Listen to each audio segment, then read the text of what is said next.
Hello guys, nandito tayo sa labas ngayon at tayo magtatanim ng ginamit kong onion leaves, green onion leaves. Itatanim natin siya para hindi masama.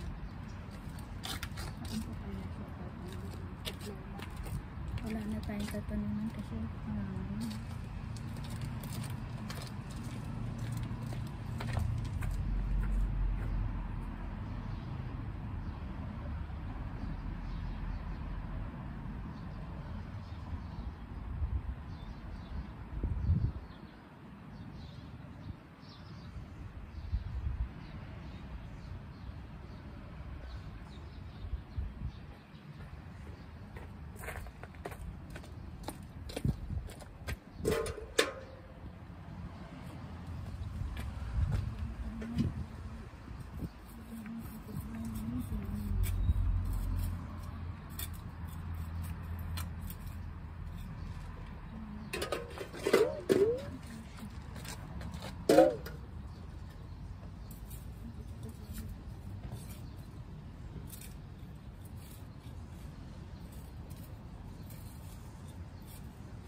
okay na.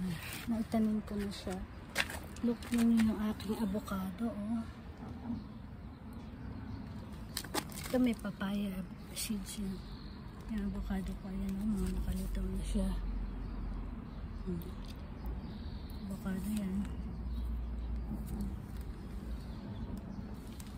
Laurel ko. Binili ko lang yan. Ganyang kalit. Yan nakalakay na yun.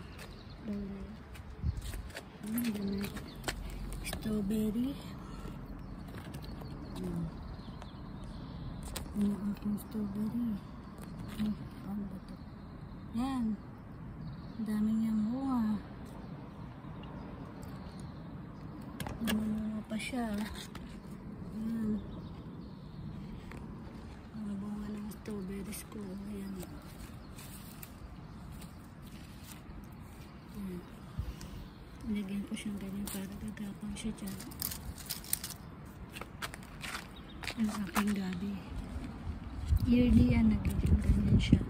Mingi nga ng laing, ng ganito pang laing. Kasi ito, I don't know kung lemon to or orange. Kaya okra meron lang. Tapos yung tinanim ko ngayon na bagong yan, onion leaves. Ma'am, magsibunga kayo. Ito aking kakaya-alagaan. So, yung ano ko, yung tawag dito, yung aking tanim na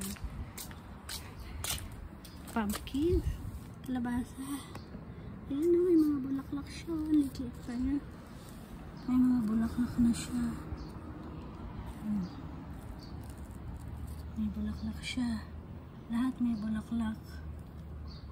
Ayan, yung kalabasa. Ito pinakain, gustong gusto yan ng mga uod. Ito yung papaya ko. At may papaya. May papaya dyan. Ayan, papaya yan.